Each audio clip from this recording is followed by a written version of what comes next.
Office তো 4 মাসের মতোই হচ্ছে বন্ধ। আমাকে তো করে খাওয়া লাগবে, কিভাবে করে খাবো কোনো অফিসে যদি না নেয়। ঋণ করে নিয়ে এসে বাচ্চাগুলো খাওয়াই, এখন তো তারাও দিতে চায় না যে তোমার চাকরি নেই, তুমি আবার দিবা কোত্থেকে। পোশাক কারখানা বন্ধের পর 4 মাস ধরে বেকার মৌসুমী জানাচ্ছিলেন তার দৈন্যদশার কথা।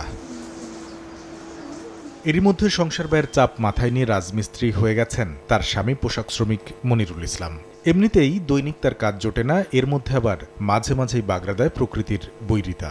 রাজমিস্ত্রির কাজ যেমন ধরেন আজকে বৃষ্টি নেই, বৃষ্টি হচ্ছে আজকে কাজ হয়নি, 2 দিন হয় 3 দিন বসে থাকে। গার্মেন্টসে গেটে গেটে যায়, কিন্তু গেটে গেটে যাওয়ার লাভ নাই, লোক নেয় না। সচল কারখানাগুলোর সামনে গিয়েও দেখা মিলল চাকরির খোঁজে দিনের পর দিন হন্যে হয়ে ঘুরছেন বন্ধ কারখানার কর্মীরা। ফ্যাক্টরির সামনে আমরা ঘুরতে আসছি, কোথাও নিয়োগ নাই। আমার চাকরি হচ্ছে না, আমাদের তো বাঁচতে তো হবে। কত মানুষ বেকারত্ব ঘুরতেছে। মেয়ে মানুষের তাও 2-1টা টানে, কিন্তু ছেলে মানুষ একদমই টানে না। কারখানা বন্ধ হয়ে গেছে, বাট আমাদের ভ্যাকান্সি তো বাড়ে নাই। স্থানীয়রা বলছেন কারখানা বন্ধের নেতিবাচক প্রভাব পড়েছে বাসা ভাড়া সহ স্থানীয় ব্যবসা বাণিজ্যে। একটা ফ্যাক্টরি বন্ধ হলে এই মালিকের ক্ষতি, সরকারের ক্ষতি হয়, জনগণের ক্ষতি হয়। ব্যবসা বাণিজ্য, বাসা ভাড়া সবারই আমগো সমস্যা। তথ্য বলছে গত বছরের 5 আগস্টের পর থেকে চলতি মাসের প্রথম সপ্তাহ পর্যন্ত শুধু বিজিএমই এর সদস্যভুক্ত কারখানাই বন্ধ হয়েছে 154টি। এতে কাজ হারিয়েছেন প্রায় 2 লাখ শ্রমিক। এর মধ্যে 20 থেকে 30% অন্য কারখানায় কাজের সুযোগ পেলেও বেকার হয়েছেন বাকিরা। বন্ধের পথে রয়েছে আরও অন্তত 20টি কারখানা। এমন বাস্তবতায় কোনো শিল্প প্রতিষ্ঠান যেন রাজনৈতিক প্রতিহিংসার শিকার না হয়, কর্মের সুযোগ যেন আর সংকুচিত না হয়, তা নিশ্চিতের দাবি শ্রমিক নেতাদের। কোনোভাবেই রাজনীতির কারণে যেন কারখানা বন্ধ না হয়ে যায়। দিন শেষে এই শ্রমিকগুলো কিন্তু আমাদের সমাজের জন্য, রাষ্ট্রের জন্য বোঝা হয়ে যাচ্ছে। এটা বন্ধ করার জন্য আমাদের সকল স্টেক হোল্ডারদেরকে একটা সোশ্যাল ডায়ালগে আসা উচিত। এই যে লক্ষাধিকের উপর শ্রমিক বেকার হয়েছে, তাদেরকে নিয়ে আমাদেরকে লং রানে তাদেরকে কোথায় গিয়ে আবার রিহ্যাবিলিটেট করা যায়, কোন কর্মসংস্থান আছে, সেই রিস্কিল আপস্কিল করার মতো সুযোগ তো সরকারকে সৃষ্টি করতে হবে। এটা মালিকরা করতে পারবেন না। কারখানা বন্ধের পরিসংখ্যান উদ্বেগ বাড়ালেও উদ্যোক্তারা বলছেন কর্মসংস্থান তৈরিতে দরকার রাজনৈতিক সরকার। 5 আগস্টের পরে বেশ কিছু ফ্যাক্টরি বন্ধ হয়ে গেছে বিভিন্ন কারণে। সময়টা খুব কঠিন, বিকজ বাংলাদেশে একটা নির্বাচিত সরকার নেই। এখানে মানুষের নিশ্চয়তা কম থাকে।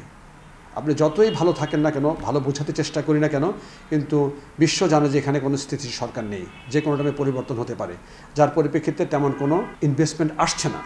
তো এটার জন্য বেসিক্যালি নির্বাচনটা খুবই জরুরি। বিজনেসটাকে বাড়ানোর জন্য যদি একটা ভালো ইলেকশন হয়, একটা নির্বাচিত গভর্নমেন্ট আসে, আমার মনে হয় বাংলাদেশ ইনশাআল্লাহ গার্মেন্টস একটা আবার ভালো অবস্থায় যেতে পারবে। অর্থনীতিবিদদের শঙ্কা, ক্রমাগত কাজের সুযোগ কমলে সমাজে বাড়তে পারে অপরাধমূলক কর্মকাণ্ড। কিছু কারখানা ন্যাচারালভাবেও বন্ধ হয়, কিন্তু সাম্প্রতিক সময়ে যেটা সমস্যাটা বেশি হয়েছে একিউট, সেটা হলো যে নতুন কর্মসংস্থানেরও তো তেমন সুযোগ সৃষ্টি হচ্ছে না। রেডিমেড গার্মেন্টসই শুধু না, আরও অন্যান্য শিল্প, এটা যখন নাকি বন্ধ হয়ে যায় কোনো কারখানা, তখন শ্রমিকদের উপরেই এটার সবচেয়ে বড় চাপটা হয়। এবং এটার ফলে অবশ্যই একটা তো তাদের জীবন মানের উপরে এটার অবনমন হয়েছে। এটার ফলে অন্যান্য যেসব সামাজিক আমরা অভিঘাত দেখি, অনেক সময় এসব কারণে অপরাধের মাত্রাও বের হয়। আমাদের প্রথম কাজটা হবে সেটা হলো যে কিভাবে আমরা বিনিয়োগে একটা ত্বরণ সৃষ্টি করতে পারি। একটা উদ্যোক্তা যারা আছেন তারা যাতে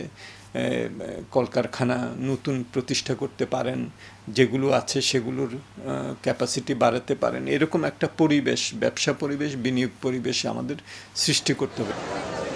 প্রকৃতির মতোই অনিশ্চিত নিম্ন আয়ের মানুষের জীবন। কখনো ঝড় বৃষ্টি, কখনো বা ভোরের আলো ফুটে ওঠার আগেই ঢেকে যায় কালো মেঘে। এর মধ্যে আবার যখন দেশের সবচেয়ে বড় শিল্প খাতে কমে কর্মসংস্থানের সুযোগ, তখন চাপ বাড়ে অন্য খাতে। কিন্তু অন্য খাত কি এই বাড়তি চাপ নিতে প্রস্তুত?